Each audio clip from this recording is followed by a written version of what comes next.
so pleased to be joined tonight by Chris Black and a very talented group of players who have joined him and will join us live for the next hour in Studio 2A. And with that, we'll send the reins over to Chris Black.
called Damn It. This next piece is a duo for double bass and contrabassoon, and it's called Termites.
Next up, we have a trio for violin, cello, and bass.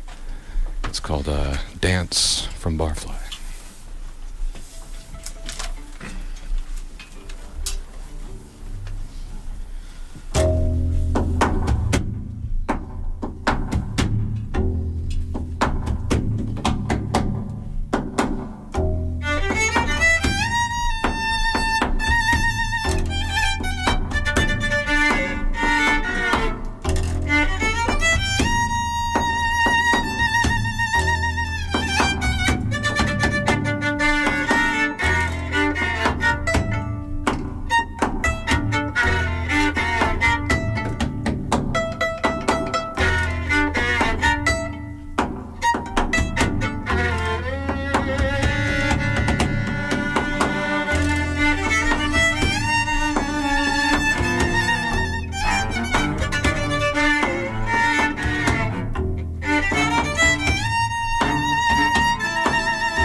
Next up, we have Love's Little Satan.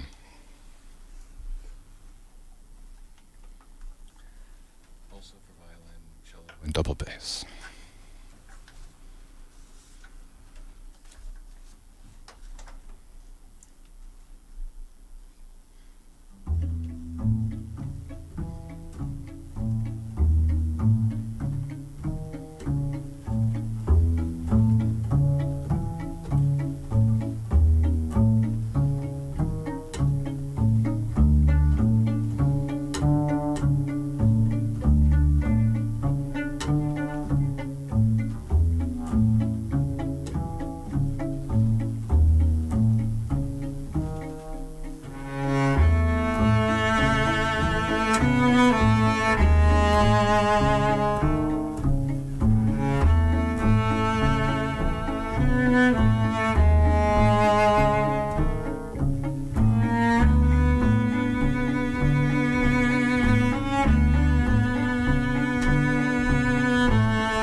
Right now we have a piece that's just called Trio.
You're tuned in to 91.3 KXCI Tucson. My name's Matt Milner. This is Locals Only, and I'm live in Studio 2A with Chris Black and an extraordinary group of players that I'm hoping you can introduce for us, Chris. Let's do that. Let's start over on my left. We have Samantha Bonquieu on the violin. We have Ann Gratz on the cello. We have Jessica Campbell on the contrabassoon and bassoon. We have Cassandra Bendixson on the bassoon. We have Daniel Hersey, who's on the bassoon. And coming up in the next set, we have Mindy Acosta on the flute. So it feels like this is a fitting kind of full circle moment, because I remember we had Chamber Lab on before the very first Chamber Lab performance, and that was the last time that we've presented music like this here on Locals Only. And now here we are celebrating the release of an LP and 2 EPs worth of recorded music, many of it which was composed in the course of the Chamber Lab series. So why don't we start off with just a refresher about some background about what Chamber Lab is and was. Chamber Lab is a concert series where we have composers who are people like me, people with no classical background, but who play in bands and who have learned how to write notes on paper so that people with a classical background who can read music will play it, which is amazing to me every time. And then we put on this music, this new chamber music, in places that aren't classical venues, like the Hotel Congress or the Rialto and things like that. And over the course of that period, you mentioned you're one of several composers who has written compositions for it. And at what point did you decide that you wanted to take some of the compositions that you'd worked on as part of that series and turn it into a recording project? I guess it was just about a year ago I realized, looking back at the last 6 or 7 years of writing for this, I said, wow, I have a lot of music. I had better be smart for once in my life and get all these people into the studio and record it before it all gets lost. And that's what we did. We did really an amazing amount of music in 2 short sessions with Gabriel Sullivan at his studio, Dustin Stone Studios. And here it is. And I would imagine that for Gabe, it was probably the first time that he was working with this music. Certainly probably the first contrabassoon that he had in Dustin Stone Studio would be my guess. But what was the recording process like? What were some of the challenges that were presented by bringing this ensemble in that might be different than the challenges that you face with a normal rock group or something like that? It's really fun. You go in and his place is really cool and really beautiful, and there's just all kinds of guitars and electric basses and banjos and all kinds of things hanging up on the wall, and there's a drum set up and all these amplifiers, all the stuff that we don't need at all. Right. It's all just sitting there. And what we learned, particularly with the strings, is there were a few takes that we had to stop and do over because like a motorcycle went by outside. And rock guys don't have to worry about that. Right. But yeah, every once in a while we had to do it. But it came out beautifully. And it's all, I mean, there's no overdubs. It's all live, mics in the room, and we sat and we played the music, and there it is. Now, you've collaborated with Gabe in many different contexts for many years. Why did you want to bring this project to him? Oh, I just knew he could do it. He's an adventurous and very professional guy. He will get things done.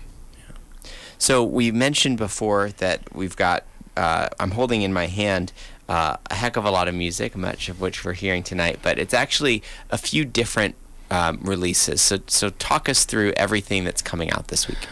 What we have is an album called Lullabies and Nightmares, and that's sort of the big collection. I call it Chamber Music Collection Volume 1.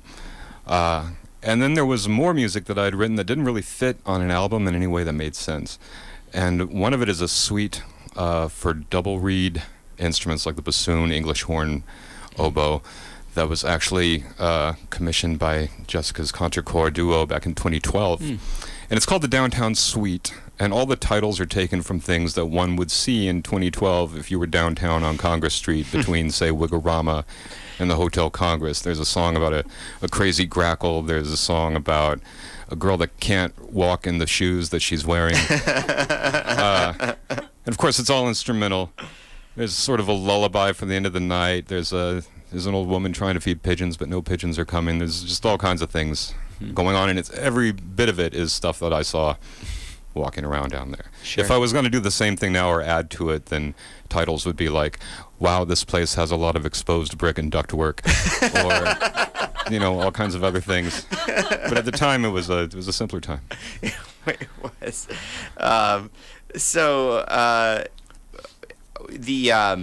This Friday at 191 Tool will be the release show for all of this music, and, Yes. and what do you have in store for folks? I have this group that you're looking at here, plus we have a guest high double reed player, Devin Gardner, will be joining us to do selections from the Downtown Suite. The other piece of music they have is Cooper Must Die. It's the other thing that those other two things are going to be download releases on their own. Cooper Must Die is a really dark narrated string trio. And the narrator for the evening, I'm happy to say, is Gabe Sullivan. Is going to come in and give his particular aura of menace to the evening. So yeah, it's going to be most everything from all of it will be performed right there on the stage. And 191 Tool, I'm very excited. And doors at 7, show at 8? Yes. So again, 191 Tool, and more information both at Chris Black's website. ChrisBlackMusic.com. You can listen to previews and get your tickets and all that good stuff. ChrisBlackMusic.com. There we go. ChrisBlackMusic.com. Also information available on 191 Tool's website as well. One thing I'm curious before we get into our next set here. This is music that was composed over quite a stretch of time. And what was the earliest piece that you wrote on this? The earliest piece is what we began with tonight. It was the bassoon trios. When we had one Chamber Lab show that was sort of a one-off, and we had like an awesome string octet kind of thing. And it was so hard to put together. I said, I'm never doing that again for as long as I live. Right. But after a year, I said, okay, we're going to do this again. I started putting out the word to musicians, beginning with Daniel Hersey on the bassoon, and he brought 2 other bassoonists. So the first 3 people that signed up were all bassoonists. And I said, like, well, what am I going to really, do? Right? A common story. Of course, you put an ad on times. Craigslist, and here come the bassoonists. Right. Yeah. But so I said, what am I going to do? And a friend of mine said, well, you should write bassoon trios. And so I did, and that's how that happened. So it started off with that. Yeah. Lullabies and Nightmares was another situation where somebody told me to do it. My wife and I were listening to the radio, like the classical radio, and it was maybe Brahms' lullaby. Somebody's lullaby was playing. And I said, nobody writes lullabies anymore. And she said, well, you should write lullabies. So I did. And because I'm me, I added nightmares to them as well. So they alternate. Right. What else? Yeah, everything has just been for various shows. That that piece that we opened, that the string trio piece that we just played, where I was banging on the bass, that was music inspired by Joe Pagic's artwork. Oh. And we did a show inspired by his art, where he then painted live on stage new paintings inspired by the music. Right. So that was one of those, just all kinds of things. And is the Chamber Lab series still active? It is. We've got a show coming up in October, actually, new string quartets. Oh, terrific. Yeah. Does that have a venue yet? Congress. Oh, terrific. So we're going to hear some more music from Chris Black.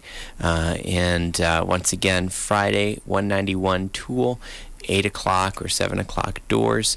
And the new music will be available there. And there'll be, you mentioned that the two EPs, the Downtown Suite and the Cooper Must Die, those will be available digitally, and then it will be a CD for Lullabies and Nightmares. CD, is that right? Lullabies and Nightmares CDs, download cards for the other ones. Perfect. Some of my older albums will be there too. It'll be a big time. Excellent. All right, well, once again, we're going to jump back in with more music composed by Chris Black here on Locals Only, 91.3 KXCI Tucson. Thank you very much. What follows is 3 lullabies and 3 nightmares, and they alternate. They begin with the lullabies in the winds, and then the nightmares happen in the strings.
You're tuned in to 91.3 KXCI Tucson. This is Locals Only live in Studio 2A with Chris Black and friends in anticipation of Friday night's release show. 191 Tool releasing the Lullabies and Nightmares CD, Volume 1, hopefully of many volumes of chamber music. Hopefully so. And then also the digital release of both the Downtown Suite and the Cooper Must Die piece. Yes. As well. So let's talk about what we just heard. So Lullabies and Nightmares, and as you set up at the beginning, we heard the lullabies with the winds and then the strings bringing the nightmares. As you were composing those pieces, I'm curious how in your mind you programmed the series. Did you know as you were writing each, Lullaby 1 and Nightmare 1, were you writing those pieces together? Did you know that they wanted to be paired in that way? Or were you writing a series of lullabies, a series of the nightmares, and then sorting out after the fact how to connect them? Well, all these pieces actually began as solo double bass pieces. Oh, wow. I've been talking about for years, I'm going to write a solo double bass album. I'm just going to play the bass and it's going to be amazing. And then I write these things, and then I wind up arranging them for all of my friends to play also. And then now I don't have any solo double bass music anymore, but I have this. And so, I originally thought, well, there's going to be an album, and it'll be like the one side of it, as if there were sides anymore. One side will be lullabies, and the other side will be nightmares. And then there was a Chamber Lab show, and I said, well, I better arrange this for this, and this will be really fun. And so I wound up with 3 of each. Yeah. Wow. One day I'm going to do that solo bass thing. You watch, but I keep arranging it for more stuff.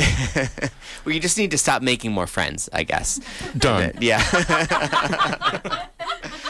So, as somebody who is a string player yourself, do you find that it's more of a challenge when you're writing, whether it's the bassoon trios or writing or arranging the lullabies for the winds, or as you set about this process over the years, do you feel like you've acclimated and feel more comfortable working in that medium? I'm getting better, little by little. I'm getting better, and I learn new things all the time. The first string quartet I ever wrote, and this is a long time ago, opened with a note. All 4 people, we went to the rehearsal and they looked at the first measure and they said, "Yeah, we can't do that." It was it was like C and G flat, the low C, G flat double stop on the cello, which because of the way they're built, it can't be done. All the instruments, I just wrote things that can't be played on the instruments. Right. That was my entry into chamber music. And I learned that thing, and then I learned another thing, and then I learned a third thing, and now I'm up to like 18 things that I know. There you go. To get this together. Yeah. I still don't know anything about trumpet. That's what I have to figure out. Something to look forward to for Volume 2. I feel pretty comfortable with this. Yeah, I do so. So once again, Friday, 191 Tool, doors at 7. The show will be at 8 o'clock. The Lullabies and Nightmares CD will be available, and there'll be digital downloads available for Downtown Suite and Cooper Must Die. More information at chrisblackmusic.com or 191tool.com as well. Anything else we want to mention before we wrap things up for the night? Yeah, keep an ear out. Sometime in the fall, we're going to be doing a marathon 16-hour performance of a very short piece of music by Eric Satie. To benefit the ACLU. It's my first public announcement of such a thing. Okay. So if you like really short pieces played 840 times in a row, have we got great news for you? Well, consider me tantalized. Excellent. So with that, once again, Friday night, 191 Tool, to be able to hear this music in person.